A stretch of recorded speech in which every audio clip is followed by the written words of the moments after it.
Okay, so welcome everyone to another in our series for the webinars on assessment, and we're very pleased to be able to welcome Gloria Visintini from the University of Bristol, from the Language Centre there. And I guess, Gloria, I should actually say, I'm not Italian, but if you excuse my poor pronunciation, benvenuti, and welcome everyone.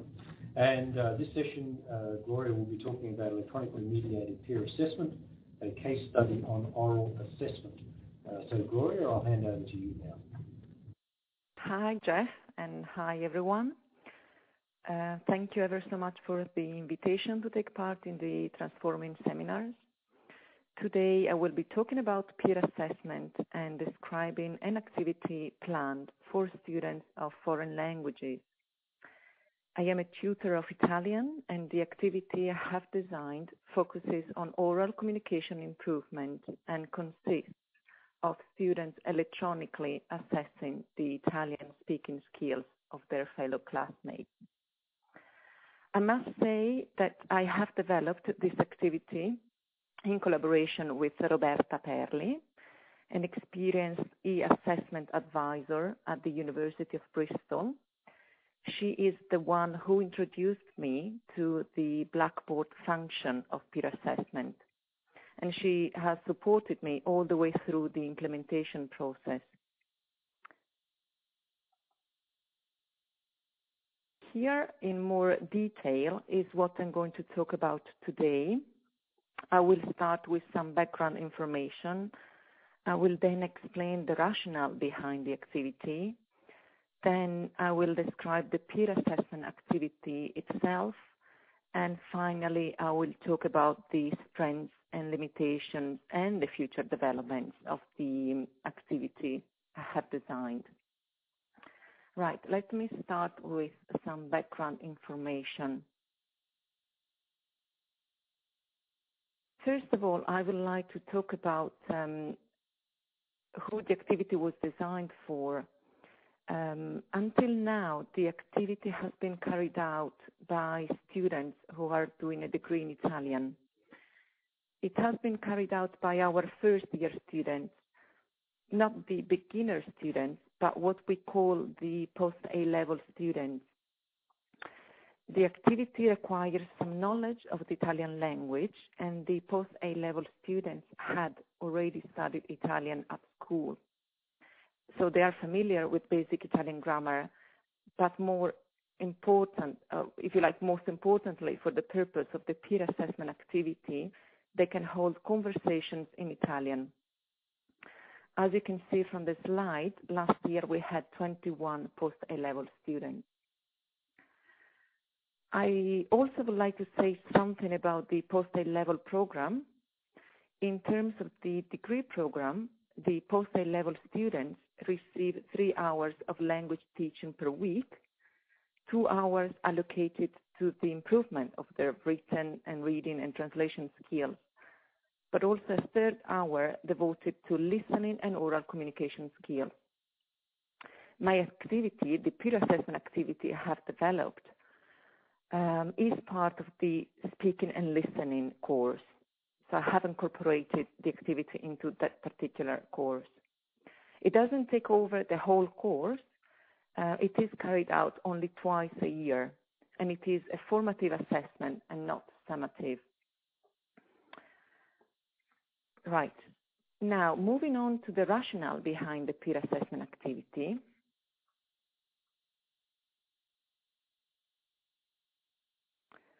You might ask me, why have you decided to introduce a peer assessment activity into the post-A-level speaking and listening course? My short answer is that the main reason was to encourage students to be more active in thinking about the language and feedback. To better understand what I mean by this, let me tell you a little bit about the course itself. Each lesson of the listening and speaking course is focused on a specific topic related to aspects of the Italian culture or society, such as religion, Italian mafia, Italian politics, and so on. So in each lesson, students are presented with a number of listening and speaking activities linked to the class topics. students in class are encouraged to speak as much as possible and are asked to speak in pairs or small groups. I then go around the class, listening to the students and correct mistakes on the spot. So, for example, as you can see from the slide, from the picture, I could make small comments such as, you should have said amici instead of amici, or your last sentence wasn't clear enough, you should have made the subject clearer, you should have rephrased the sentence. This way of giving feedback seems to be effective as students do improve their conversation skills over the academic year. However, I've noticed that sometimes while students understand my feedback, they forget about my comments very quickly. They don't seem to engage 100% with the comments received. As a result of this observation, last year I thought that it would be a good idea to integrate a new activity into the existing course that would allow students to be more active in thinking about the language and feedback. And so this is when the idea of students taking on the role of the teacher and reviewing their peers' work came about. I would like now to describe the peer assessment activity itself. How does it work in practice? Basically, on the days the activity is scheduled, I go to class and we do a number of speaking and listening activities around a given topic, as we usually do. Once all that is done, I start the peer assessment activity. In practice, I ask my students, 1, to start a computer. So, of course, to do that, you need to be in a classroom with access to computers. 2, to wear headphones with microphones. And 3, to open the software Sanako Lab 300, which functions like a language lab. I also start a computer and open Sanako. Through Sanako, I then send to each student's screen some questions and pictures I would like them to answer and describe. All these questions and pictures are, of course, related to the topic of the lesson.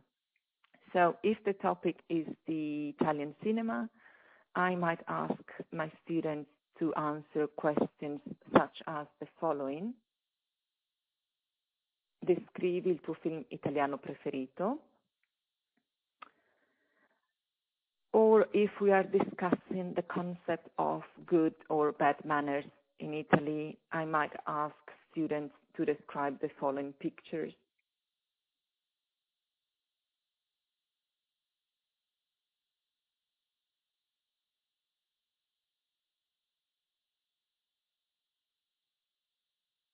Whenever the students are ready, they can, through Sanako, start recording their own answers and descriptions.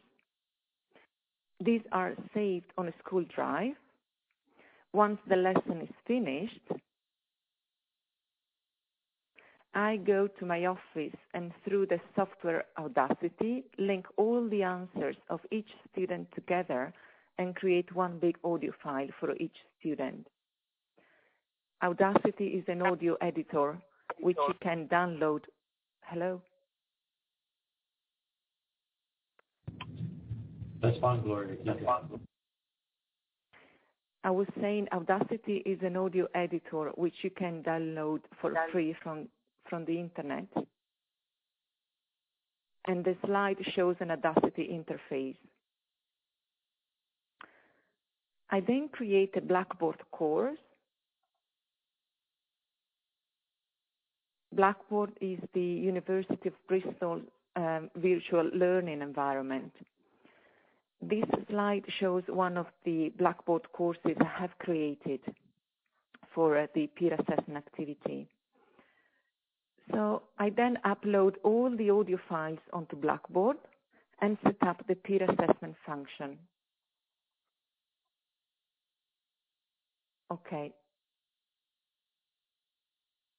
See this slide with some examples of audio files. The peer assessment function of Blackboard automatically and randomly allocates the recordings of one student to another student to be assessed. To carry out the assessment, students have to log on to Blackboard, where they can listen to the recordings and evaluate them on 3 criteria. These are pronunciation, quality of language, and content. They have to write comments on these 3 variables, as well as give a numerical mark out of 100. And these are the criteria we in the Italian department use to assess most of the oral communication work, such as presentations or final oral examinations. Of course, other teachers might be using slightly different criteria. Each student has between 2 to 3 days to listen to the recordings and assess them.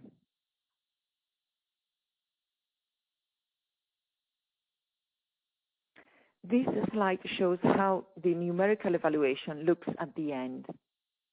So here you've got 4 students, and under percentages, you've got the marks 64, 58, 68, and 67. And the next slide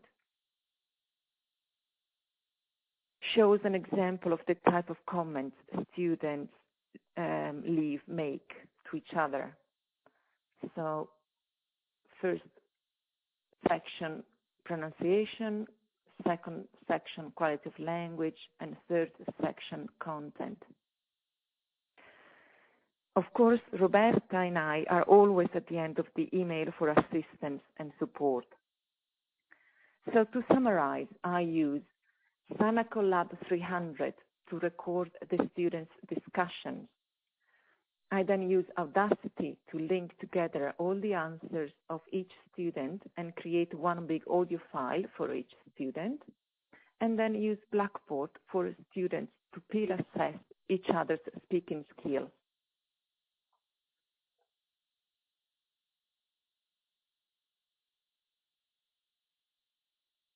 In terms of strengths and limitations of the activity, starting with the strengths, first of all, we have student reflection. The peer assessment activity I have designed seems to have encouraged students' reflection on what constitutes good and clear communication, and to have met my initial objective. Indeed, a week after the completion of the activity, I asked my students to fill in a short survey aimed at assessing the activity.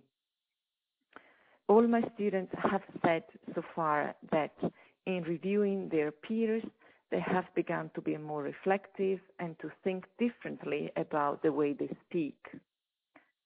How this reflection has been translated into real improvement in the way they speak, we still don't know. We haven't measured that yet. Engagement with assessment criteria. The activity has also allowed my students to familiarize themselves with the assessment criteria in the Italian department uses to assess final oral examinations and class presentations. This activity has let students into the assessment culture, if you like. With regards to class transparency, the activity based on students listening and analyzing each other's Italian can contribute towards the creation of a more transparent learning environment, where students can learn from each other without worrying too much about making mistakes in public. And finally, constructive and informative feedback. Through this activity, sometimes students receive constructive feedback from their peers. Having said that, the grades and feedback resulting from the student performance in itself is not the main reason for introducing this exercise. As I said, the main reason is to give students an opportunity to think more about how people speak and what makes good speech. In terms of limitations, time-consuming. The initial setup of this activity involves a fair amount of work. In my case, it involved creating the material to be discussed in class, learning how to record the students through Sanako, linking the audio files together using Audacity, setting up the peer assessment function of Blackboard, designing the survey for students to assess the overall activity. However, this activity was never designed with the intention of saving me time. Poor feedback. Sometimes students can give very poor feedback. Likely this hasn't happened to me yet, but I had students who did not write comments on the 3 variables but gave only numerical marks. Involves recording individuals. Most students enjoyed assessing their fellow classmates. They did not find the technology involved in the activity difficult to use. However, sometimes students felt self-conscious and felt unnatural to speak to a machine.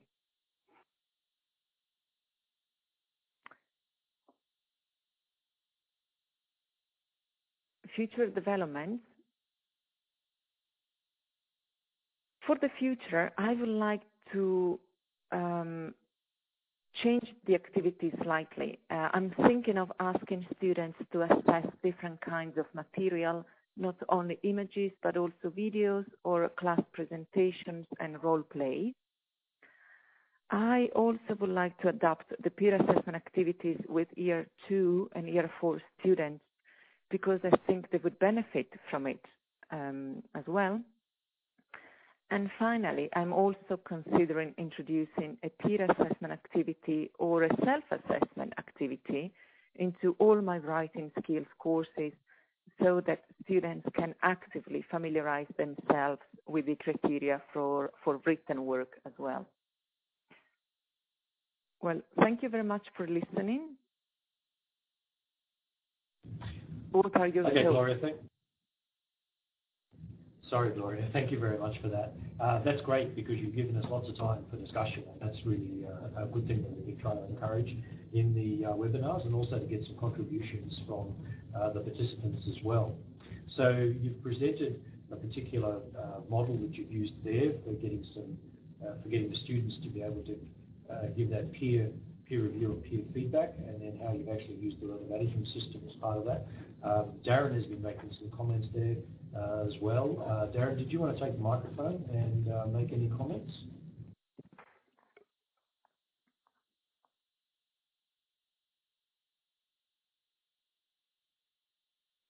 Yeah, go ahead, Darren.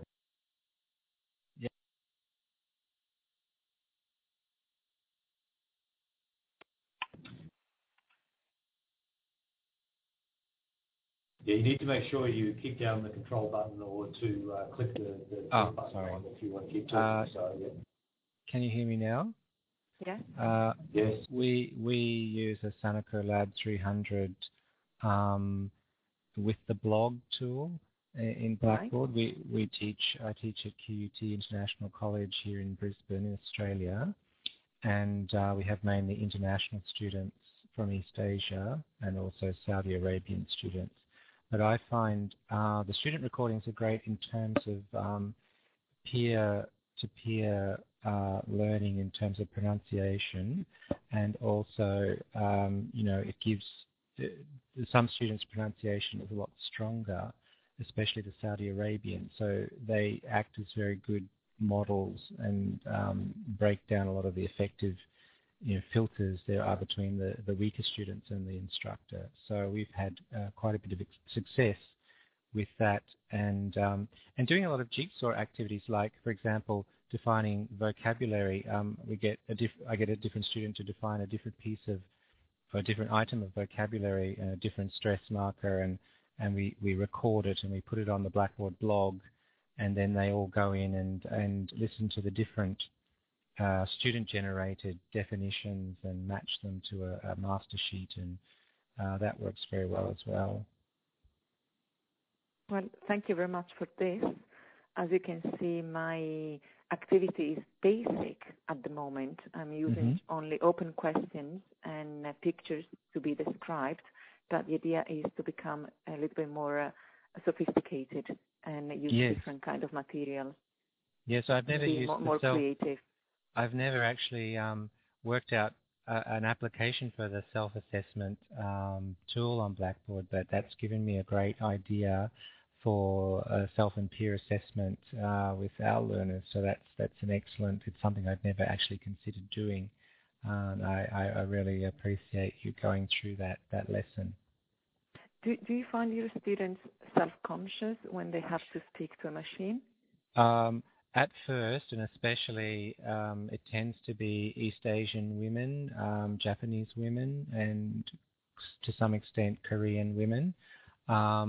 Also Saudi Arabian women who don't want to speak in front of the men. But what I've found is that by training them, the first time it's terrible and horribly mortifying, especially hearing their own production, but it's something they actually need to do. And need to do a lot to become confident. So yes, the first time it's all very fraught and embarrassing, but if you keep doing it, they actually become comfortable with it and comfortable with hearing their own voice and having it assessed against their peers, and actually look forward to doing that activity, I find. So I've had quite a lot of successes. The other thing I found is Saudi men and Saudi women, often they won't talk to each other. But by putting them into a Sonico lab, of course they're on opposite ends of the room and they're speaking through the headset in pairs and groups and recording their voice, etc. It breaks down that effective barrier of talking to a Saudi man who's not their relative. So I find that's been a great strategy to get Saudi men and women to communicate in the classroom in English. In a communicative way, not a contrived, artificial way. Thank you very much for this. I think I will introduce an element of training. So I find a little bit of training really makes a difference, and really, Darren, thank you very much for that. I thought that was very interesting insight there, especially in the perspective that you talked about the different cultural aspects. And it's actually a very nice use of technology to be able to facilitate that communication when there are other cultural differences which might actually impede that communication. So I thought for me that was listening to you there, that was actually a very important point. I'm not sure whether there's other participants here who would like to make a comment either on that or any of the things that Darren or Gloria have been talking about.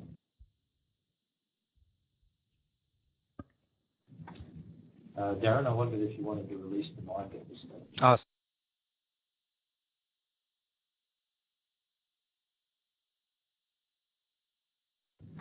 Have any of the other participants used audio for either formative or summative assessment purposes, or for giving feedback to students, or for students to be able to give feedback to the staff, to academics or teachers, or in fact using audio for assessment purposes at all? Because it's one of the things that I think is probably fairly underutilised. I know in the language areas, the first thing you think of is using the technology to be able to record the students and then use that for formative and summative purposes. But in fact, audio could be used a lot more to replace a lot of the text-based stuff that we currently do. So I wonder if there's any experience some of you have doing that, and you'd like to talk about that. So I'll release the mic now and see if there's others who would like to make a comment.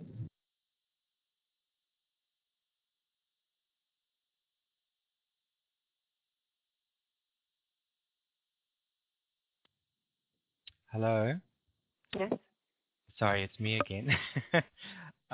One thing that our faculties are using, especially our Faculty of Education, is they're giving audio feedback about assessment to students. The tutors and lecturers are actually making an audio file and putting it on Blackboard for a particular student, or sending that student feedback in a a collaboration group. That's audio feedback, actually, about the giving them from their formative assessment, giving them feedback in an audio form rather than a written form. And I thought that was quite an interesting thing to do. Interesting you're saying this, because I have been thinking about this. I think with Sanako, Sanako allows you to introduce audio files. Yes. The problem I had was lack of time and lack of resources. Sure. Because you need to go back to the original recording, listen Yes. to the recording, and introduce audio comments. Yes. But the opportunity is there. Sure. And I think I will explore that in the future. I just need to find the right format, a format that will not require too much time. Yes. Maybe very short audio files, maybe a minute, maybe just ask them to answer quick questions and do this randomly. Okay, Meg, I see you've got your hand up, so would you like to take the microphone now, Meg? Yeah, sure.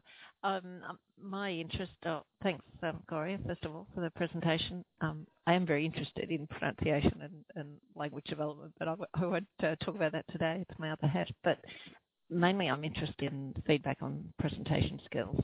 And I find that if I work a lot with, particularly with third-year students, doing a lot of presentations within a subject, and after a talk to elicit feedback, comments from people about a talk can work very well, but can be a bit awkward and difficult, and people might be somewhat reluctant.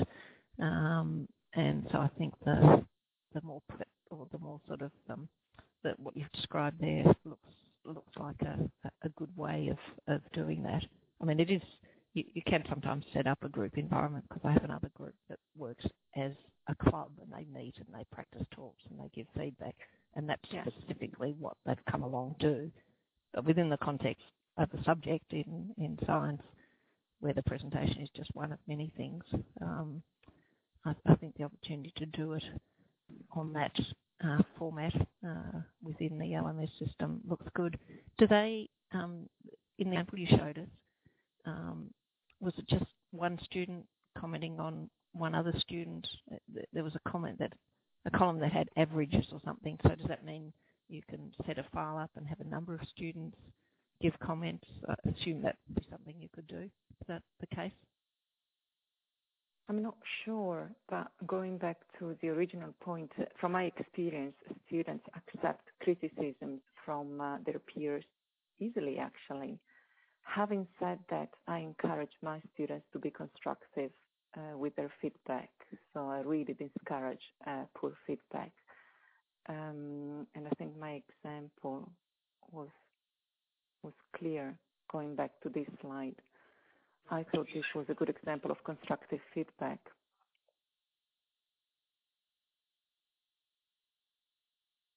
What I do before my students assess each other, we go through the assessment criteria, and I give them some guidelines on the kind of things they should be saying, on the kind of approach they should be having when assessing each other's work.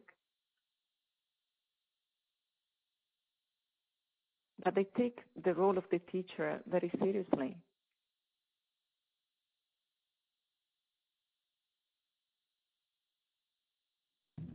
Okay, this is Jeff here again. Sorry, I just thought, Meg, I'll let you continue speaking in a minute.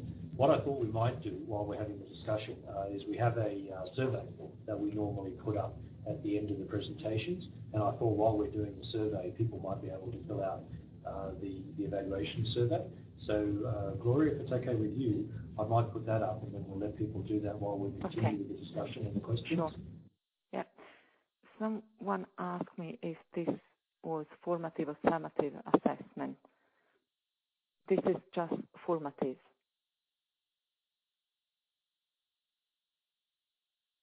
Okay, thanks. That was actually my question, because I think it's actually one of the interesting things is how people use, especially technology, for formative purposes, and often then when we're often reluctant to use it for summative purposes. And so I was interested in whether, in fact, either Darren or Gloria or anyone else who's used these audio tools, whether you've actually used audio tools for summative assessment purposes. I haven't, but I would be interested in talking to anyone who decided to use it for a summative assessment.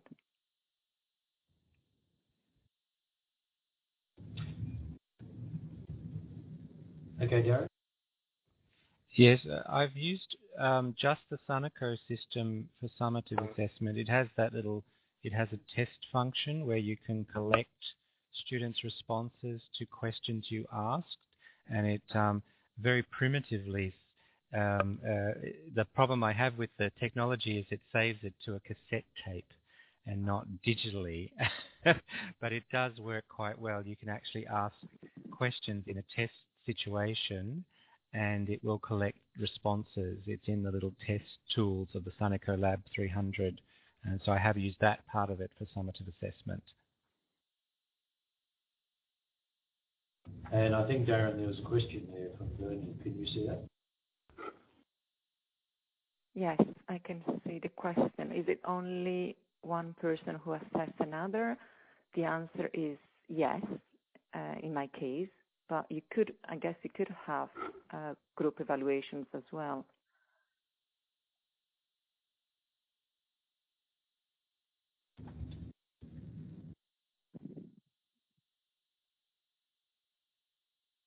Are there any other comments or questions from any of the other participants? Yeah. Darren, did you still want to talk, or will it Meg? No, that's fine. I think I've said everything. Okay, Meg, you're on. In between pressing it and then that, I've just lost the question for a minute. Sorry about that.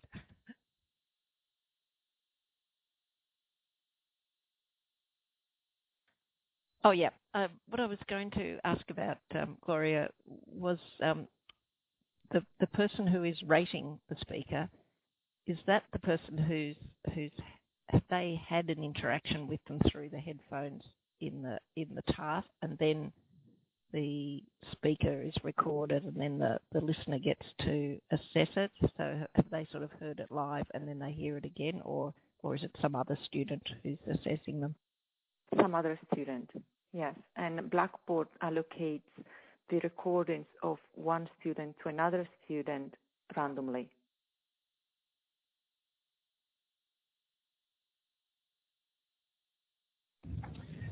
This is Jeff here again. One of the questions that I'd really like to have brought on is how scalable is this sort of technology for doing oral, whether doing either oral assessment or the oral feedback. Because I notice, and you can correct me if I'm wrong here, Gloria and Darren, in your uses, that they're fairly small classes. I mean, what would happen if you had 200 students as opposed to sort of 20 students? Would you still be able to do the same thing? I've missed that. Sorry. I was just asking a question about scale. Like the classes seem to be relatively small. Yes. Would you be able to use the same approach and same technology if you had 200 students rather than 20 students? Oh, yes, you could, but the practicalities will be huge, because when you create one big audio file for each student, then it will take you ages to do that with Audacity. So you might need to find a different format. With 21 students, it is easy. You can still manage a small group. I'm not sure about 200 students. Okay, so that's more about just the practicalities of doing that. So, Darren, we'll let you go, then we'll let Gordon, because Gordon's going to be saying that as well. Yes. One thing with large groups is that, of course, then you hand the responsibility for the recording over to them and you put them into groups. There are many, many sound recording devices they can use. They've got them on their mobile phones. They've got apps on iPhone. There's digital recorders all over the place. So you put that back onto them in their small groups, and they're assessing a smaller group, and they're doing the recording themselves, and they're uploading it themselves, or they're giving it to you to upload, I suppose. But yeah, that's one way you could manage a large group. Thanks. Okay, Gordon, do you want to take the mic now? Yes, thanks, Jeff. Gloria, is very interesting. You mentioned that you are considering using this system for presentations. Could you just say a little bit about how you might do this? Would you do things differently at all?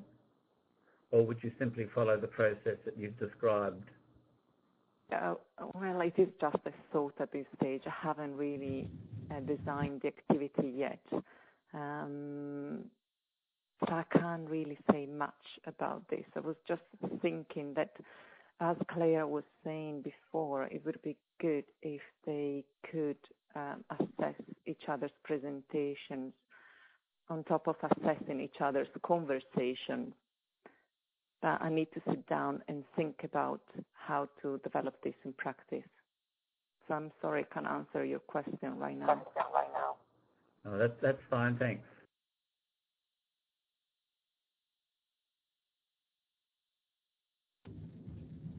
Okay, any other comments or questions from people?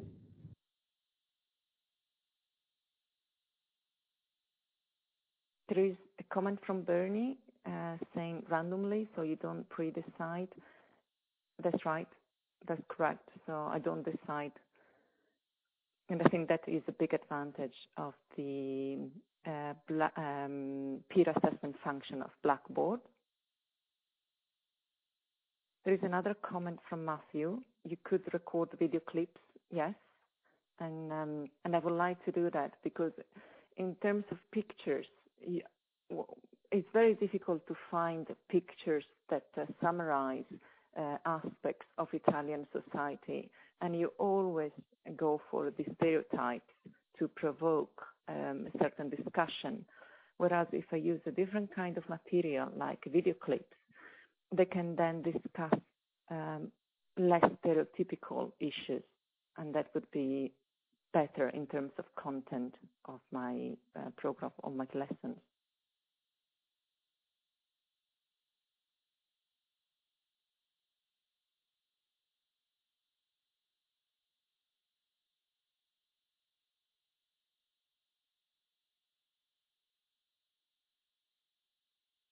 Oh. Yeah, sorry, Gloria, you can respond to that one. Yes, you're right, Matthew.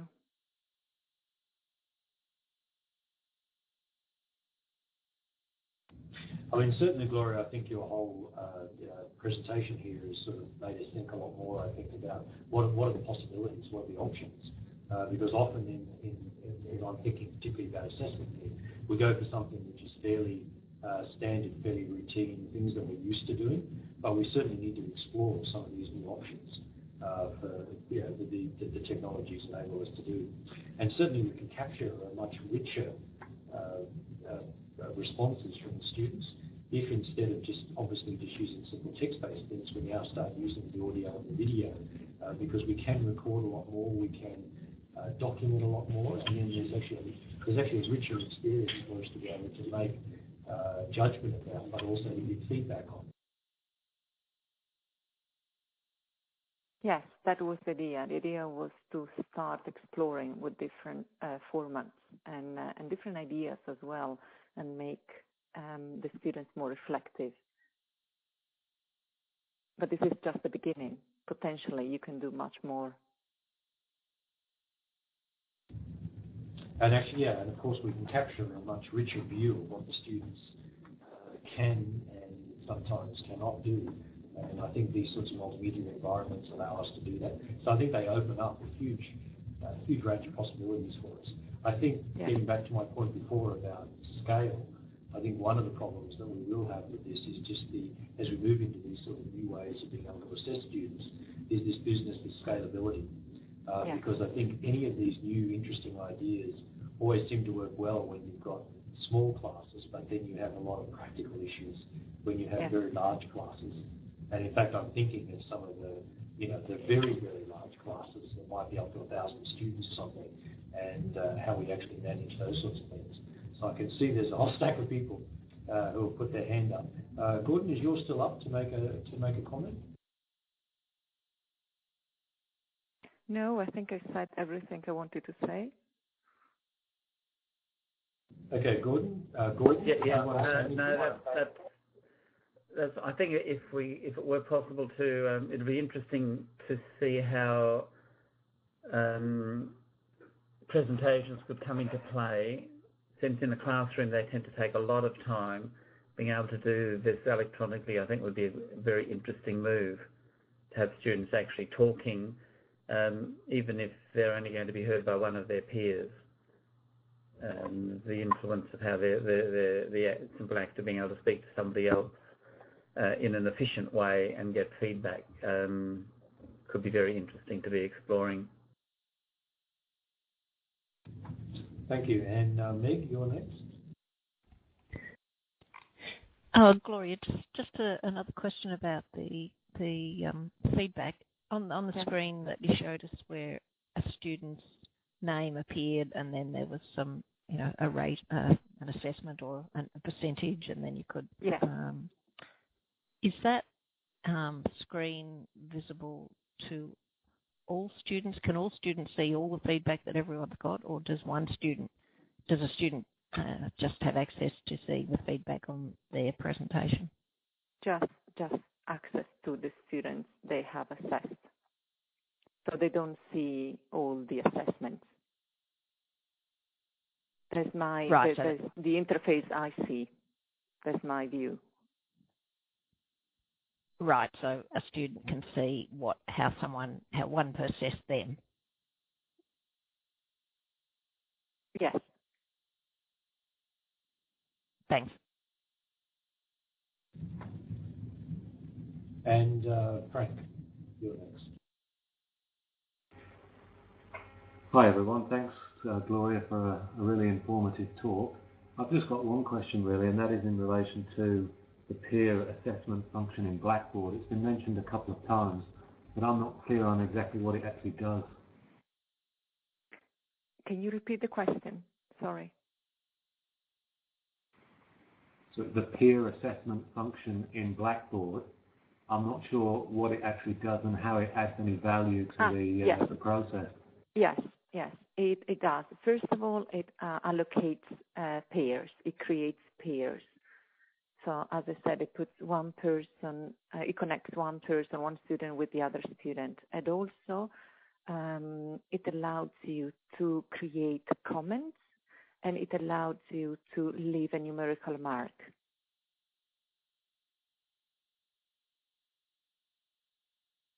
So you would do it electronically. You would not do the evaluation on paper, but you would do the evaluation on the platform, on the University of Bristol platform. Okay, thanks for that. Just in relation to the comments that you leave, though, are they available for everybody to see, or is it just between the two people involved? Just between the people involved. Okay, thanks, Gloria. This is Jeff here, and it might be Matthew's written a comment in there because, and again, other people may have used the peer assessment tool in Blackboard as well. You actually have quite a few options in there, so you as the teacher can choose, first of all, about allocating the peer pairs in those groups. You can also decide who gets to see the comments, so that's a choice that you make. So there's a whole series of options. And then normally you can do self-review as well as peer review, and you can link those or not link those. There's a whole lot of timing issues as well. You can decide what time frame there is for this. So there are sort of all the normal admin type of things that you can add in there into the Blackboard tool. Roberta just sent us a link on how to use the Blackboard function.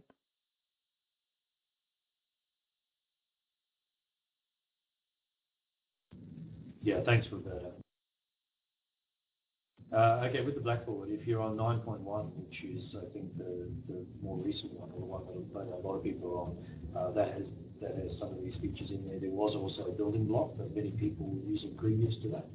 So there are some building blocks around self-compute review for Blackboard, but also the native Blackboard, the latest versions will do that.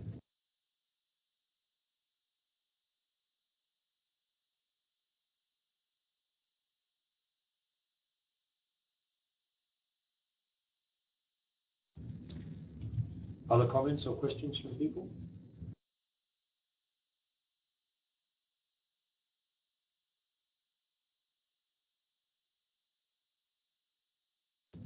Okay, Meg? Gloria, you mentioned about using Audacity to upload the file, and you said sort of collect the recording and upload it. But, I've used Audacity a few years ago, so I don't remember it that well. But is there much time and effort involved in that? And you're doing sort of that? Are you opening up each one sort of individually and checking it? Yeah. And what exactly is involved there? And could we get the students doing that?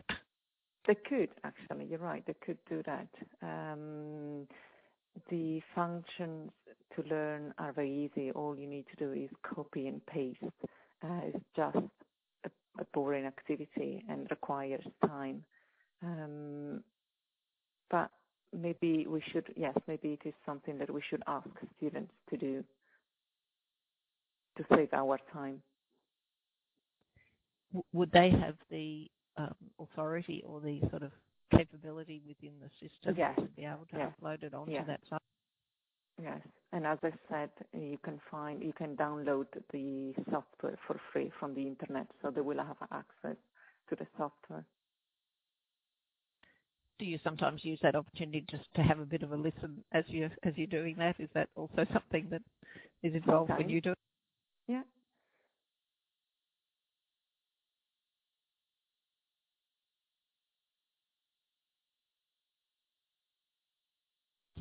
Matthew, Audacity for editing or combining short clips into a single file. You can use it for both.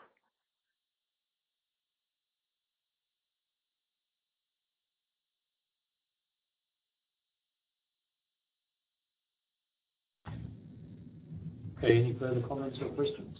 Statement rather than a question.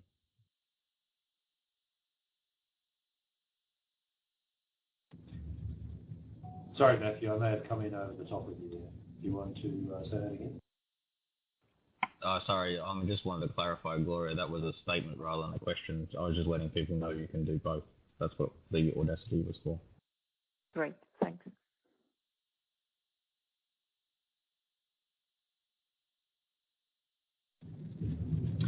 Okay, any other comments? Any other resources that people want to let us know about in terms of things they found useful, in terms of audio recording or audio editing, things that either you or your students have found useful? Because one of the things we like to try and do as part of the webinar series is to collect resources from people, so we can put that or put links to those on our Transforming Assessment website.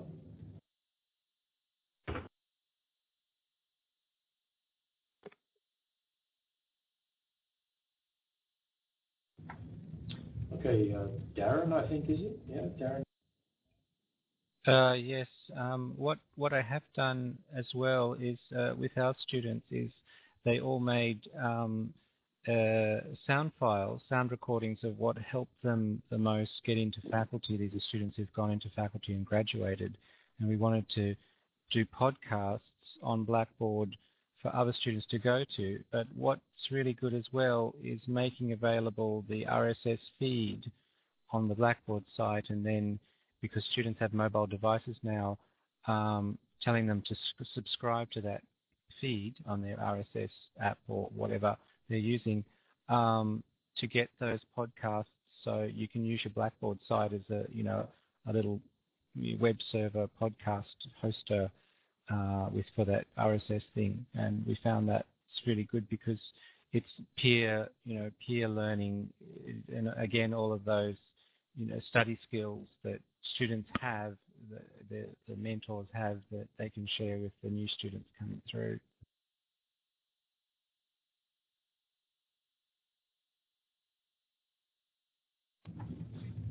Okay, thank you. Meg, did you still want to make a comment?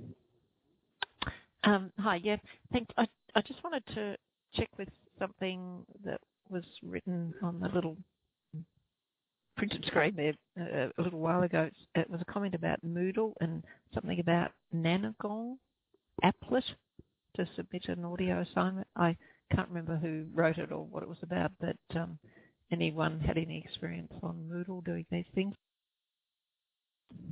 Matthew, do you want to make a comment about that? Yep, that was me who put it up. We have put a little example of how to submit an audio assignment in Moodle. We used Nanogong, which was a little Java applet developed by UST in Hong Kong. And so there's an example on our Transforming Assessment website, which I'll give you the link to just now. So that's hiding inside that course there. If you want to look, it's nothing fantastic. It's a little tiny sound recorder that's embedded in the web page, and the student will press the record button. They speak into their microphone.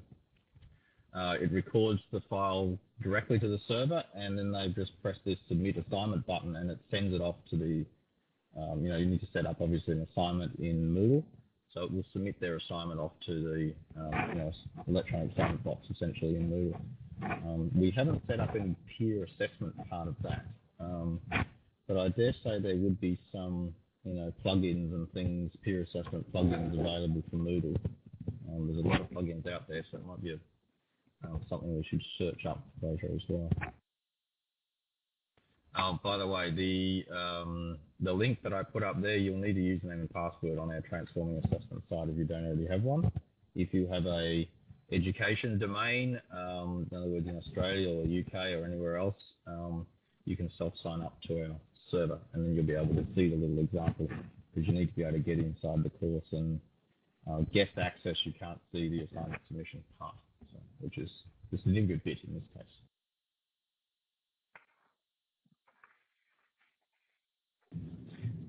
Okay, thank you. Darren, do you still want to make a comment?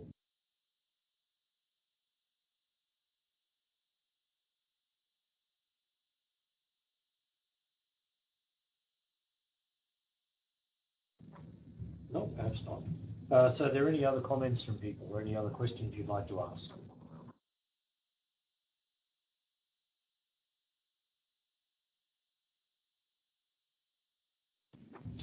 Meg, that business about access to the Transforming Assessment website is just saying that, I think Matthew was just saying that you'll need to register on the site, and you just do that yourself. You don't need us to okay it or anything, you just self-enroll. And the reason is that the website uses Moodle, and the examples are all embedded in quizzes inside Moodle. So Moodle wants you to register so it knows who you are when you go into a quiz tool. So that's why there are parts of the Transforming Assessment website you can get to without having a registration, but not if you actually want to get in and try one of the quizzes. So that's what we decided that when we set up the Transforming Assessment website, that we wanted to use a real learning management system and put in real examples so that people would be able to see them. So that's all that is.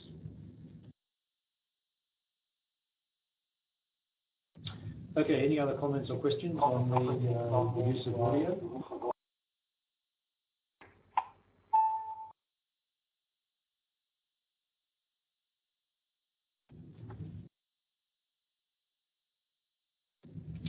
Okay, if not, what we might do then is just say thank you very much to Gloria for giving us a presentation, this evening where we are and morning in other parts of the world, and to say thank you very much, Gloria, for your time. It was very interesting. I think this is actually quite an important area, and one that we will see a lot more activity in over the next couple of years, especially as now the technology has become much easier to use Portable devices are now coming with these sorts of tools embedded in them. It's much easier to upload these things into our learning management system. We're now starting to explore lots of different options in terms of assessment, whether it's for developmental purposes or whether it's for judgment purposes, whether it's for formative or whether it's for summative purposes. We're getting much better at designing new activities, I think, around using these new tools. And so it's really interesting to see when they're actually put into practice and what the issues are. And certainly I think from the student's perspective, the more we can offer them the use of a variety of tools for them to be able to not only do their learning, but also to show us what they have learned. So that is to use these tools as part of the assessment process. I think that's one of the important things that we're moving in that direction. And it's certainly one of the things that we've been trying to emphasize during the Transforming Assessment webinar series is how we might actually use some of these new technologies to be able to assess students both in a formative and summative role. So Gloria, thank you very much for your time today. I would like to thank you. I would like to thank Jeff and Matthew and all of you for your comments. I hope you have found my presentation interesting, and I hope you can take away one or two ideas from this. Okay, thanks very much, Gloria, and thanks very much to all the participants for coming on today. And also, we'll be recording this, and there'll be a notice that will come out on the Transforming Assessment email list. And if any of your colleagues missed this and you think that they would be interested in the topic, then let them know that there'll be a recording that they can go and have a look at. And before you go, just make sure, if you haven't already done so, to fill in our evaluation questionnaire. So thanks very much, everyone. And thank you, Matthew. You can stop the recording now, I think.